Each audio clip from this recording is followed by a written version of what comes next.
자리에서 일어나서 호세아서 2장 16절에서 23절을 봉독하도록 하겠습니다. 16절입니다. 여호와께서 이르시되 그날에 내가 나를 내 남편이라 일컫고 다시는 내 바알이라 일컫지 아니하리라. 내가 바알들의 이름을 그의 입에서 제거하여 다시는 그의 이름을 기억하여 부르는 일이 없게 하리라. 그날에는 내가 그들을 위하여 들짐승과 공중의 새와 땅의 곤충과 더불어 언약을 맺으며 또 이 땅에서 활과 칼을 꺾어 전쟁을 없이 하게 하고 그들로 평안히 눕게 하리라. 19절입니다. 내가 내게 장가들어 영원히 살되 공의와 정의와 은총과 긍휼히 여김으로 내게 장가들며 진실함으로 내게 장가들리니 내가 여호와를 알리라. 여호와께서 이르시되 그날에 내가 응답하리라. 나는 하늘에 응답하고 하늘은 땅에 응답하고 땅은 곡식과 포도주와 기름에 응답하고 또 이것들은 이스라엘에 응답하리라. 내가 나를 위하여 그를 이 땅에 심고 긍휼히 여김을 받지 못하였던 자를 긍휼히 여기며 내 백성 아니었던 자에게 향하여 이르기를 너는 내 백성이라 하리니 그들은 이르기를 주는 내 하나님이시라 하리라 하시니라. 아멘.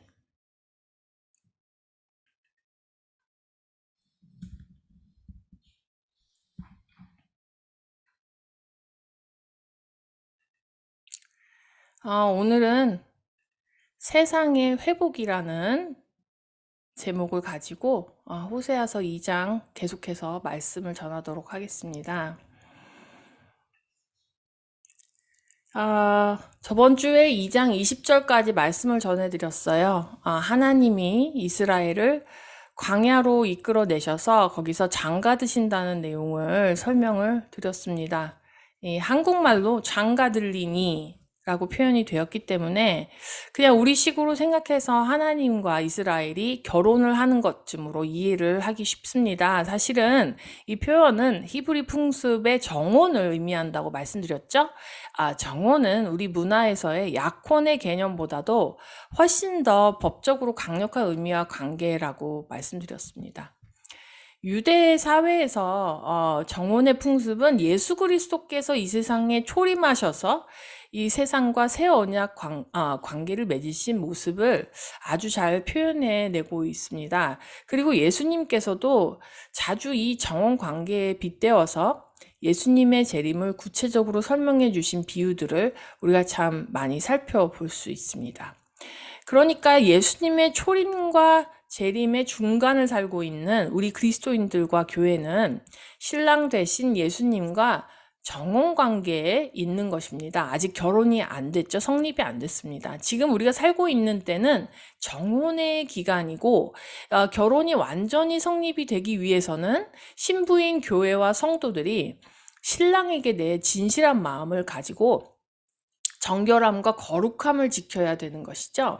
자, 오늘은 우리가 예수님께 정혼된 새 언약의 관계에 있을 때 어떤 회복을 축복으로 받는지에 대해서 말씀을 나누고자 합니다. 자, 함께 기도하고 시작하도록 하겠습니다. 하나님 아버지, 주님을 정말로 사랑합니다. 우리가 주님을 사랑하는 이유는 주님이 우리를 먼저 찾아오셔서 먼저 사랑하여 주셨기 때문입니다. 아버지, 우리는 주님을 오해해서 정말 우리가 갖고 있는 어떤 지식이나 생각이나 관념들로 주님을 이해하기 때문에 우리가 주님을 정확하게 주님이 어떠한 분이신지 정말 주님의 사랑은 어떠한 것인지 우리가 이것을 혼동할 때가 있습니다. 아버지, 우리를 불쌍히 여겨주시고 오늘 우리의 그 혼합된 마음, 혼동된 마음 정결하게 가꾸어 주시고 우리 안에 있는 불필요하고 쓸데없는 우리가 붙잡고 있지만 사실은 우리가 하나님을 알고 하나님과 새 언약을 맺는데 불필요한 것들 오늘 거기서 떠나고 우리가 그것을 버릴 수 있는 과감한 용기와 믿음을 허락하여 주시옵소서. 주여 정말 감사드리오며 예수 그리스도의 이름으로 기도했습니다. 아멘. 오늘 본문 16절에서 23절까지에서 우리는 그날에라는 단어를 세 번을 발견할 수 있습니다. 이제 기억하실지는 모르겠습니다. 이제 소선지서 개요를 설명드릴 때 그날에라는 단어를 소선지서 12권에서 공통적으로 발견할 수 있다고 말씀드렸죠. 본문의 16절, 18절, 21절에 그날에라는 단어가 등장합니다. 이 그날에라는 단어는 다른 선지서에서 말하는 여호와의 날입니다. 요엘서에서는 여호와의 날 이렇게 나와 있죠. 호세아에서는 그날이라고 표현을 했습니다. 그날, 정해진 그날, 여호와의 날. 이 그날은요, 여러분, 크게 세 가지 미래를 지칭합니다. 첫째는 가까운 미래, 둘째는 중간 미래, 셋째는 먼 미래를 말합니다.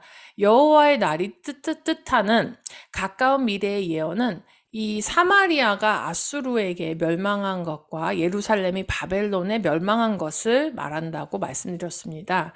여호와의 날이 그러나 중간 미래를 예언하는 것은 예수님의 초림을 뜻합니다. 마지막으로 여호와의 날이 의미하는 먼 미래는 하나님의 마지막 심판과 재창조가 이루어지는 종말입니다. 그리스도가 재림하셔서 온 세상 나라들을 심판하시고 새 예루살렘이 세워지는 여호와의 날을 의미합니다.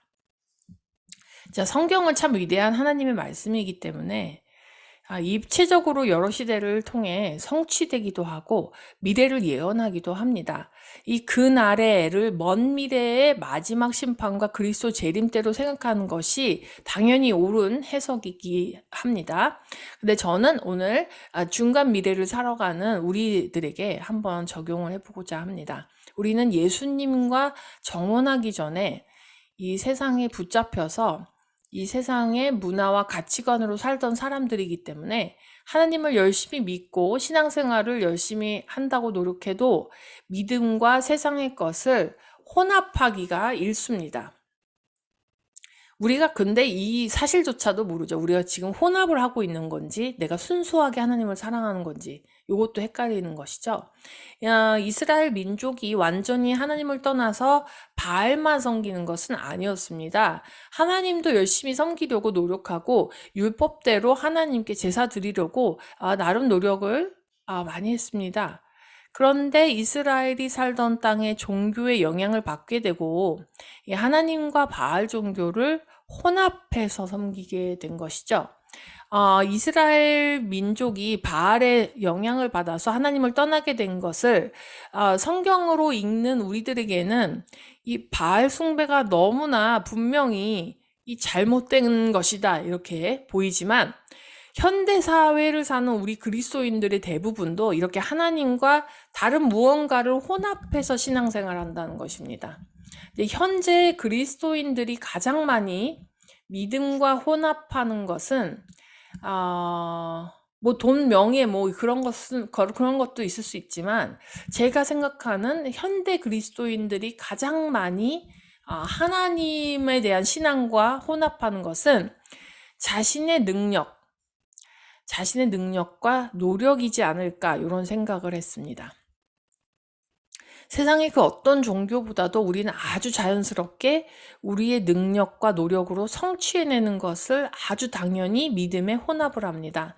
내가 스스로 자유롭게 독립적으로 생각하고 행동하는 것, 절대적인 진리가 없어지는 것, 플루럴리즘 이렇게 얘기하죠. 플루럴리즘 하는 이 복수성과 다양성, 개인의 자유와 권리, 사생활의 존중, 물질 만능주의 등등 특별히 지식층과 사회적으로 존경받는 계층들이 이런 생각들과 사상을 하나님을 믿는 신앙과 혼합을 시켜서 우리는 더 이상 순전하고 정결하게 우리의 믿음을 지켜내기가 힘들게 된 것입니다. 그런데요, 참 신기하게도 혼합된 신앙, 무언가 그럴듯한 것과 혼합된 믿음, 그리고 말씀에서는요, 하나님을 잡고, 이렇게 우리가 잘못된 신앙을 가지고 있을 때 하나님을 자꾸 우리를 마치 하나님의 강력한 힘으로 지배하고 컨트롤하는 소유주로 착각을 하게 만듭니다. 옛날 말로 호세아가 설명을 한 것이 바로 16절입니다. 하나님과 다른 그럴듯한 무언가와 혼합이 된 신앙은 하나님을 남편으로 인식하는 것이 아니고 하나님을 바알로 착각하게 만드는 것입니다. 바알이 무슨 뜻이라고 했죠? 저번 주에 바알의 원래 히브리어 뜻은 master, 소유주, owner 이런 뜻이라고 말씀드렸죠. 이 소유주라는 뜻의 바알은 하나님과 우리 관계를 묘사하는 적절한 단어가 아닙니다. 좋은 의미의 소유주를 의미하는 것이 아니고 바알은 강압적인 힘으로 상대방을 소유물로 삼는 주인이라는 뜻입니다. 우리 16절 함께 읽어보도록 하겠습니다. 16절 한 번 더 읽어보도록 하겠습니다. 여호와께서 이르시되 그날에 내가 나를 내 남편이라고 일컫고 다시는 내 바알이라 일컫지 아니하리라. 하나님은 우리를 강제로 소유한 지주가 아니시고 하나님은 한 번도 우리를 자신의 재산에 속하는 종으로 취급해 보신 적이 없으십니다. 그런데 하나님과의 관계가 예수 그리스도를 통해서 올바르게 세워진 성도들은 하나님을 남편으로 알아봅니다. 호세아가 말하는 그날에, 그러니까 예수 그리스도를 통해 새 언약으로 맺어진 그 날에는 우리가 어떻게 되냐면 하나님을 우리가 남편으로 알아보게 된다는 것입니다.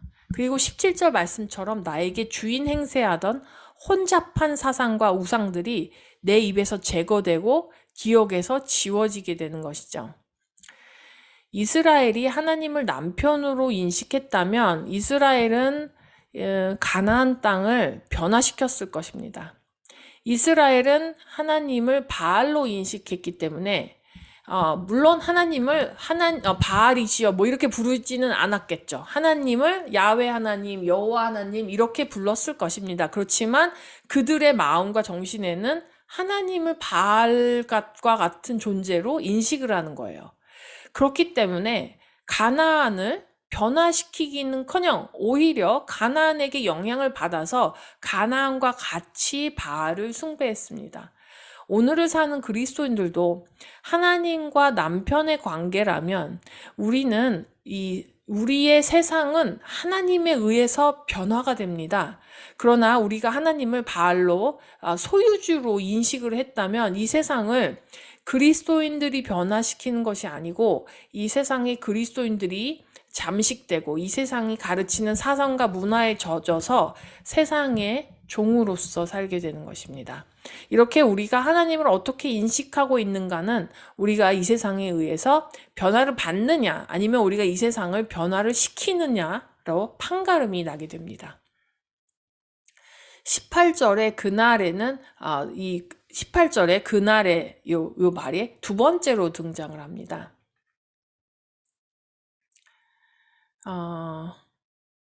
18절이 지금 18절 그날에 여기 18절에 두 번째로 등장을 합니다. 하나님이 나의 소유주가 아니라 하나님이 나의 남편 되시고 우리 교회와 민족과 나라가 하나님과 정혼 관계를 맺을 때 사람들의 회복뿐 아니라 자연의 모든 것들이 회복이 되는 것을 경험합니다. 우리 개개인의 성도들뿐 아니라 교회와 나라가 하나님과의 정혼 관계를 맺고 하나님께 순결함을 지킬 때 이 때가 꼭 종말의 때가 아니더라도 지금 현재 이러한 하나님과의 새 언약 관계가 세워진다면 사람의 회복에서 더 나아가서 자연과 동물과 땅과 그 땅에서 나오는 모든 생물과 식물이 회복되는 역사가 일어납니다. 우리는 막연히 온 창조 세계의 회복은 오직 종말에 예수님이 재림하셨을 때, 그때 사단과의 전쟁에서 이기신 후에 새 하늘과 새 땅에서만 가능하다고 이게 막연히 생각을 합니다. 우리가 하나님의 새 창조와 새 회복, 새로운 언약으로 말미암은 새 회복이 우리가 살고 있는 지금 이 시대에는 불가능하다고 생각을 하죠. 근데 기억하시기 바랍니다. 그날에라는 표현은 이 세 가지 미래를 말한다는 것입니다. 나라와 민족과 교회와 그리스도인들이 하나님을 떠날 때 하나님께서 세상을 심판하시기 위해 파괴시키시는 것이 자연과 땅과 땅의 모든 생물들이지만, 반대로 나라와 민족과 교회와 그리스도인들이 하나님이 남편이 되실 때, 그때는 그때 또 일어나는 일도 또한 온 창조 세계의 회복입니다. 자, 함께 로마서 8장 18절에서 23절을 읽도록 하겠습니다. 로마서 8장입니다. 18절부터 23절까지 읽도록 하겠습니다. 생각하건대 현재의 고난은 장차 우리에게 나타날 영광과 비교할 수 없도다. 피조물이 고대하는 바는 하나님의 아들들이 나타나는 것이니, 피조물이 허무한데 굴복하는 것은 자기 뜻이 아니요 오직 굴복하게 하시는 이로 말미암음이라.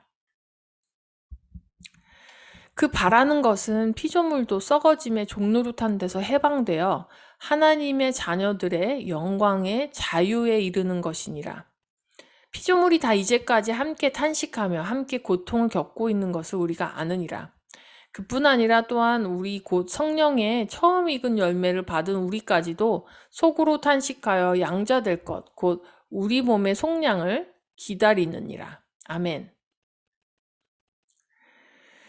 우리 뉴스를 보면서 우리 주변의 상황들이나 이상 기후 이런 소식을 들으면 주님 오실 날이 멀지 않았나 보다 이런 생각을 하고 두려워하기도 하고 이런 상황들을 걱정하고 그렇게 합니다. 하지만 하나님의 창조 세계의 타락과 멸절은 사실은 하나님의 나라가, 하나님의 백성들이, 하나님의 교회가 하나님과의 정원 관계가 아니기 때문입니다. 이 세상의 기이한 현상들을 보고 놀라고 걱정할 것만이 아니고, 우리가 하나님을 도대체 바알로 인식하고 있는지, 아니면 우리가 하나님을 남편으로 인식하고 있는지를 체크를 먼저 해봐야 되는 것입니다. 자, 예레미야 12장 읽도록 하겠습니다. 예레미야 12장 4절 그리고 11절을 읽도록 하겠습니다. 언제까지 이 땅이 슬퍼하며 온 지방의 채소가 마르리이까 짐승과 새들도 멸절하게 되었사오니, 이는 이 땅 주민이 악하여 스스로 말하기를 그가 우리의 나중 일을 보지 못하리라 함이니라. 11절입니다. 그들이 이를 황폐하게 하였으므로 그 황무지가 나를 향하여 슬퍼하는도다. 온 땅이 황폐함은 이를 마음에 두는 자가 없음이로다. 아멘.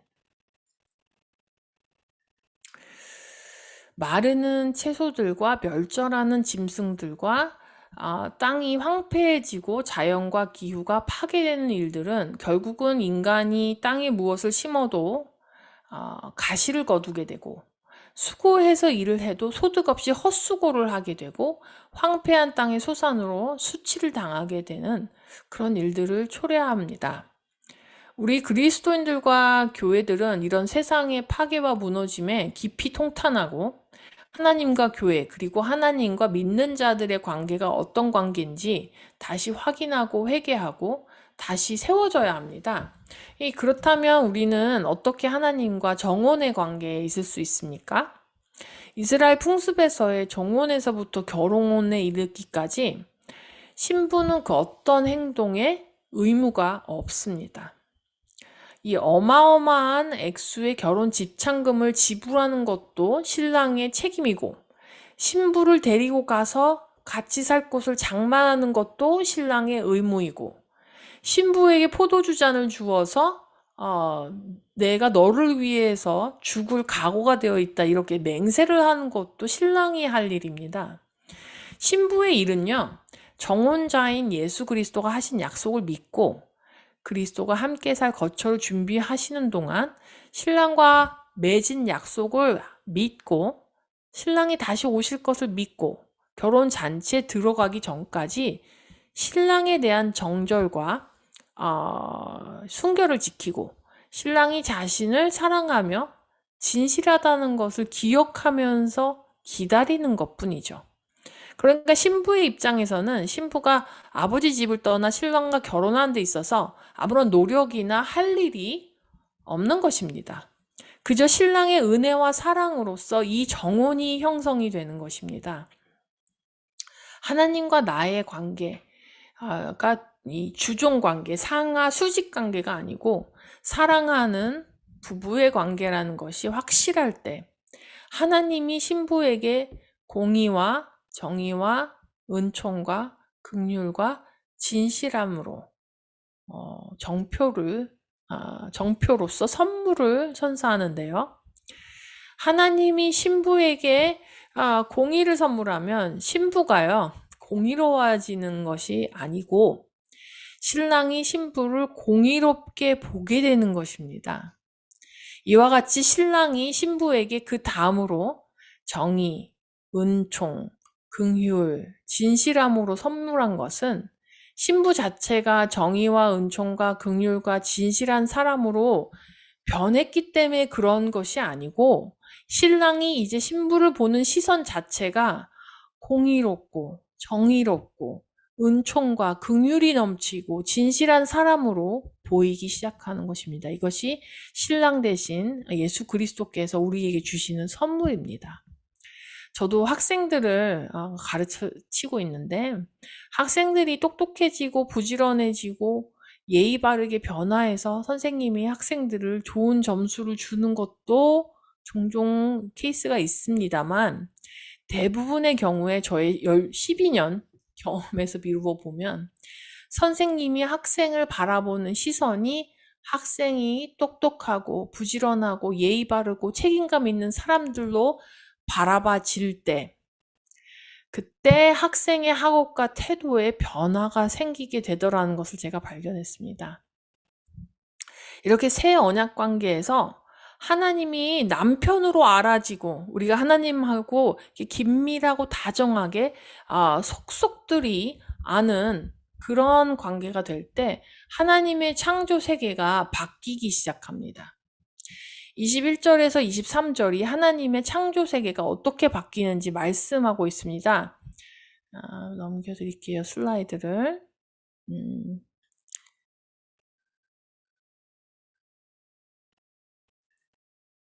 자, 21절에 여호와께서 이르시되 그날에 내가 응답하리라. 나는 하늘에 응답하고 하늘은 땅에 응답하고. 자, 땅이 바뀌기 전에 먼저 하늘이 바뀝니다. 우리가 사는 땅이 바뀌려면요, 영의 세계인 하늘이 먼저 바뀌어야 합니다. 자, 하늘은 비를 주관합니다. 자, 호세아 21절, 그러니까 2장 21절에서 23절을 이해하려면 이스라엘의 비와 지형을 좀 이해하시면 도움이 될 것 같습니다. 이스라엘의 지질 이야기를 좀 해보겠습니다. 이스라엘의 지질은 대부분이 석회석입니다. 이런 석회암층에서는 나무들이나 식물들이 잘 자라지 못합니다. 지질이 흙인 경우에는 비가 내리면 땅이 수분을 머금을 수 있기 때문에 비교적 비의 영향을 덜 받습니다. 하지만 이스라엘과 같은 석회암으로 된 지질에 사막 기후를 가진 지방이라면 하늘에서 내리는 비는 절대적으로 의지할 수밖에 없는 그런 것이죠. 이 성경에서는 이것을 표현을 어떻게 했냐면 이른 비와 늦은 비라고 표현을 했습니다. 자, 우리가 신명기 11장 14절을 살펴보도록 하겠습니다.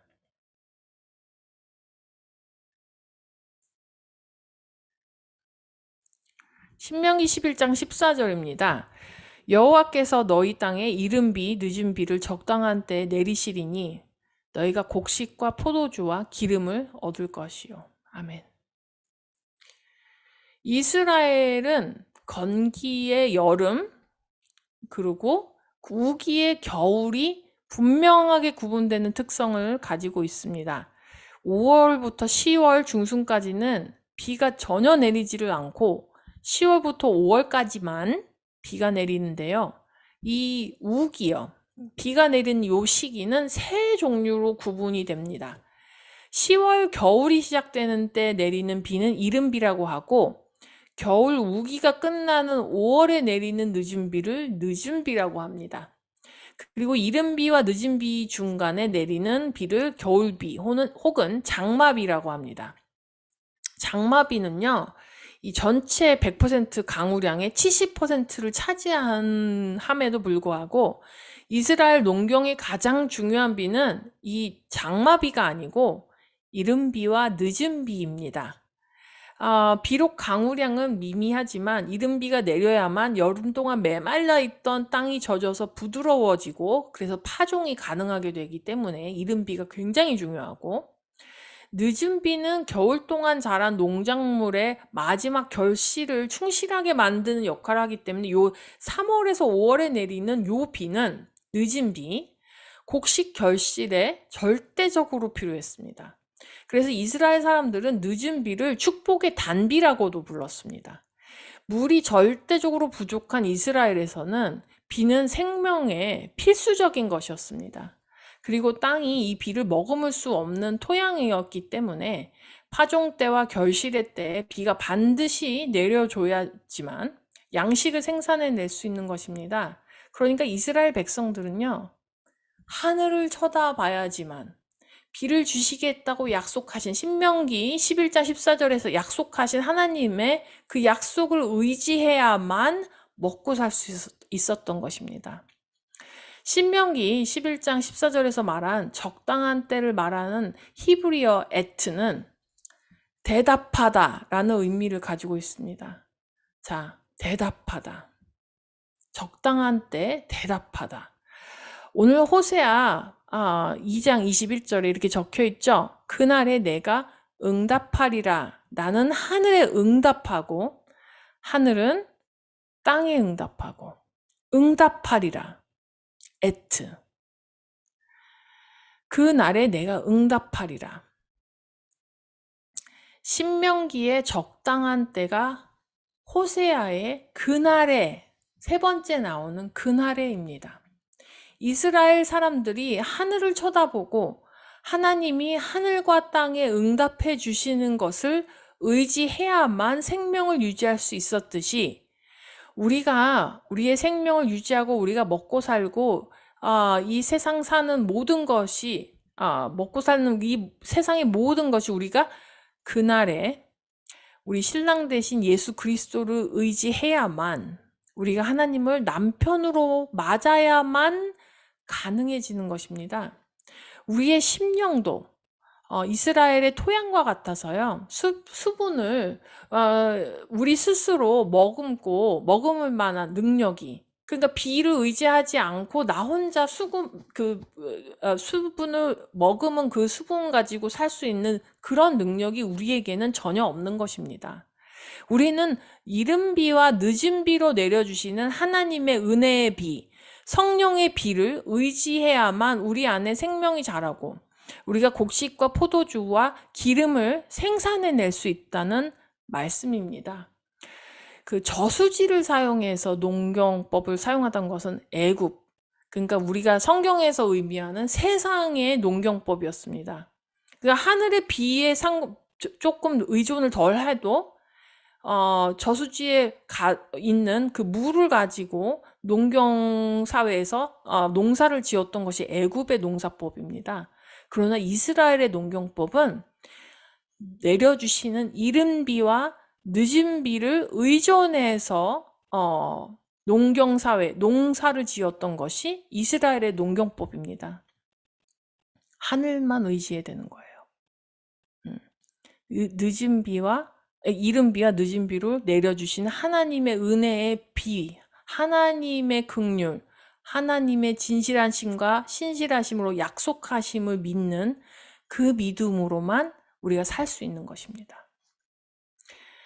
우리의 심령에는요, 저수지가 없습니다. 우리는 스스로 우리 심령을 옥토로 만들어낼 수 있는 그런 재질의 사람들이 아닙니다.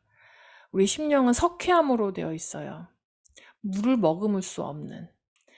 전에 은혜를 많이 받았다고 해서 그것을 저수지에 저장해 놨다가 이제는 내가 조금 은혜를 덜 받아도 내가 계속해서 살 수 있는 그런 성질의 사람들이 아닙니다. 우리는 하늘을 시시각각 쳐다보고 하늘에서 내려주시는 이른 비와 늦은 비로 사는 사람들입니다. 그때그때마다 남편 대신 하나님이 하늘에 응답하셔서 은혜의 비를 내려주셔야만 살 수 있는, 전적으로 하나님을 의존해야 하는 정혼녀 신부인 것입니다. 성도 여러분, 우리 이제 기도할 때 예수 그리스도를 남편으로 부르십시다. 우리에게 오직 주어진 의무는 신랑에 대한 거룩과 순결입니다. 정조를 지켜야 돼요. 정절을 지켜야 돼요. 우리는 정혼 기간을 살고 있습니다. 우리는 신랑이 우리의 거처를 준비하고 계신 하늘만 바라봐야 됩니다. 하나님의 그날, 이 지금 우리 삶에, 우리 교회에 이루어져야 합니다. 하나님이 주시는 비가 양에 상관없이 시기적절한 때에 내려져야만 우리는 생명을 얻을 수가 있습니다. 남편이신 예수 그리스도만 의존하고 남편 없이는 그 무엇도 하지 맙시다. 다 같이 기도하고 말씀 마치도록 하겠습니다.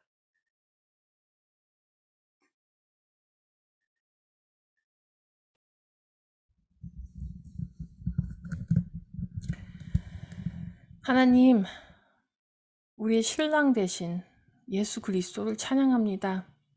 우리가 아직 완벽하게 주님과 결혼한 부부의 관계는 아니지만 그래도 정말 우리를 다시 찾으러 오시겠다고, 우리에게 다시 오시겠다고 약속하여 주시며 우리를 위하여서 어마어마한 가격을 치르시고 우리를 신부로 맞아주시고 우리와 정혼하시고 우리에게 약속을 주시고 우리를 위하여서 죽음을 각오하기까지 우리에게 정말 언약을 맺어주신 주님은 우리의 남편이십니다.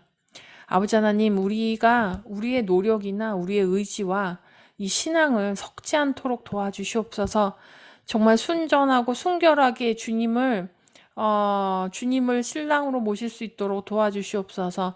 주님만 의지하며 주님을 전적으로 의존하여서 사는 이른 비와 늦은 비가 필요한 우리의 심령에 정말 은혜의 단비를 내려 주시옵소서. 성령님 항상 임재하여 주시고 우리가 정말 주님으로부터 독립적으로 생각하고 우리가 독립적으로 의지하며 우리가 우리의 인생을 계획해서 사는 것이 아니라 오직 우리의 인생이 주의 것이며 주님에 의해 정말 주님이 살 수 있다는 것을 아버지 우리가 그렇게 믿으며 그렇게 깨달아 알아서 아버지 하나님 우리의 삶이 바뀌고 우리 주변의 상황이 바뀌고 온 세상에 주님의 창조하신 모든 세상 만물들이 우주와 이 모든 세상의 창조물들이 주님 그 날에 창조되는 회복되는 창조물의 회복이 이루어지는 그런 놀라운 일들이 일어날 수 있도록 도와주시옵소서. 이제는 우리를 사랑하시는 하나님 아버지의 극진하신 사랑하심과 우리를 너무 사랑하시기 때문에 이 땅에 오셔서 우리와 정혼하시기 위해 크나큰 피값을 치르신 예수 그리스도의 은혜와 이 시간 우리 심령에 정말 적당한 비, 적절한 비를 내려주셔서 우리가 정말 하나님을 알 수 있게 하시고 우리와 교제하여 주시는 성령님의 감화 감동하심이 이 시간 이 예배에 모여서 주님을 알고자 하는, 주님을 따르고자 하는 이 모든 성도들 위해 이제로부터 영원까지 함께 하시기를 축복합니다. 아멘. 감사드립니다. 한 주간도 은혜와 축복이 넘치는 그러한 한 주간이 되시기를 기도하겠습니다. 모두들 건강하시고 다음